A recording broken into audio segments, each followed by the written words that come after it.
How did the OSCE contribute to the return of refugees? OSCE was involved in this issue from the beginning. OSCE's contribution to the PLIP was to the return of refugees was through PLIP, through returning monitoring, through monitoring of minority returnees in particular, and monitoring of discriminatory actions and practices, and the follow-up action.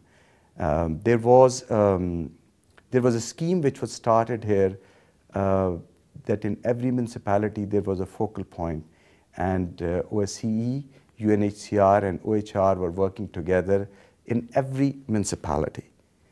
PLIP was successful in this country for a number of reasons, but one of which was that the international community spoke with one voice, which is rarely the case, and the front runners in that operation were OSCE, UNHCR, and OHR.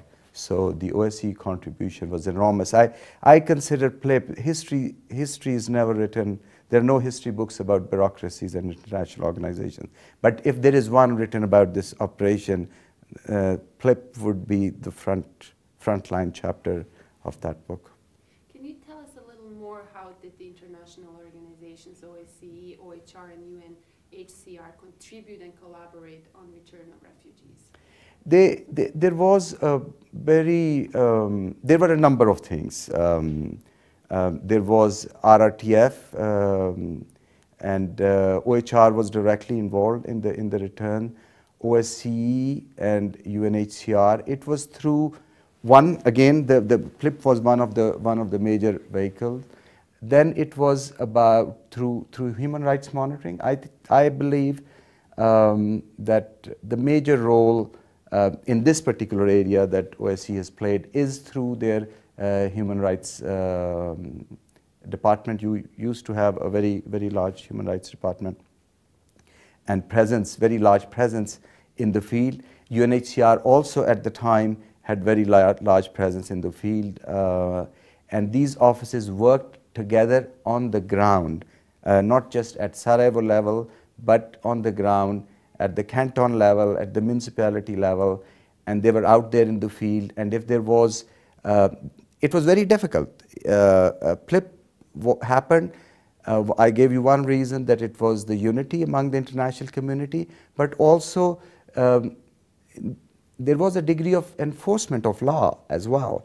And I would not undermine the importance of other S4 and NATO and IPTF and other organizations which were working at the time. They all supported that process, and that's how it was successful. Was there resistance to PLIP? Yes. There's always resistance to returns. There's resistance to returns even today, 15 years after Dayton. We still have over 100,000 IDPs within the country. There are over 7,000 people who are still living in the collective centers. And when you go back in time, when the wounds were very new, it was very difficult. There were issues related to security. There were issues related to freedom of movement. There were issues related to fear. There were issues related to social and economic rights, and that's one area where we could not go as far as we would have liked to go and at a pace that we would have liked to go.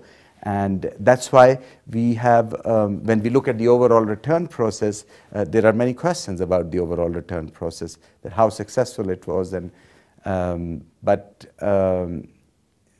yes, there were initially there was strong resistance, and gradually some of that resistance was overcome. But then over a period of time, time took its toll. A child of 10-year-old or 15-year-old came from a village to Sarajevo, is now 30-year-old. How do you return that person? There are many other things which happened. and which put a lot of constraints on returns. Is there, or can you tell us of a difficult incident during the resistance that occurred that comes to mind right now, perhaps maybe during the PLIP evictions, that you can tell us about? There were a lot of difficult incidents. There were people standing with guns that they would not let anybody come in. There were also issues related to destroying what was inside the property when people knew that they would be evicted. And some of the people who were evicted,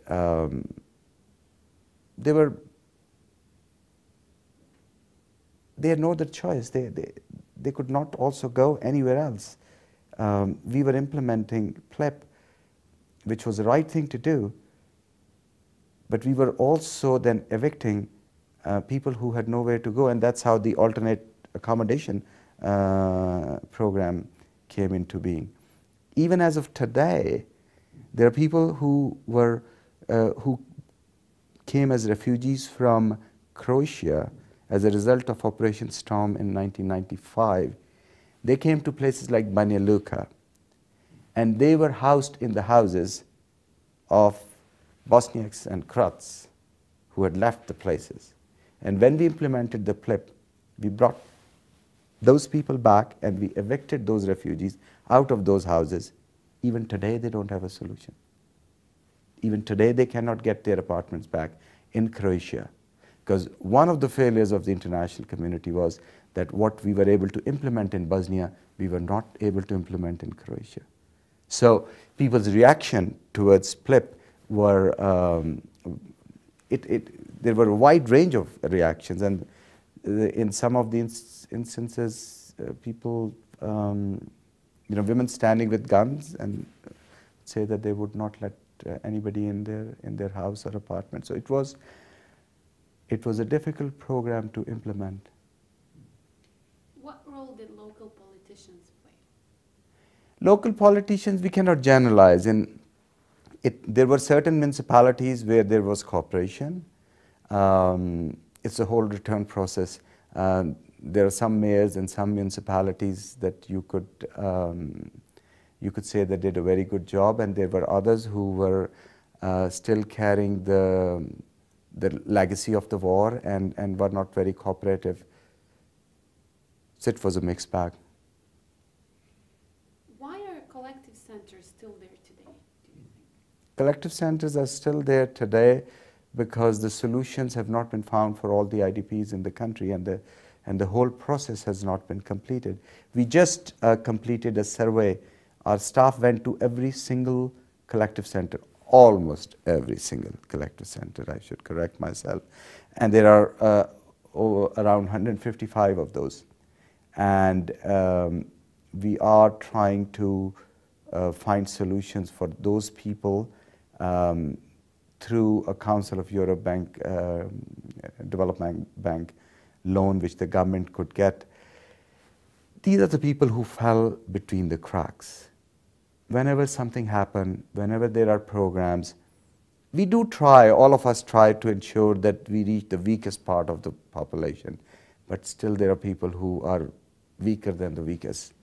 So these are people who did not benefit from any of our programs, and they have no other choice.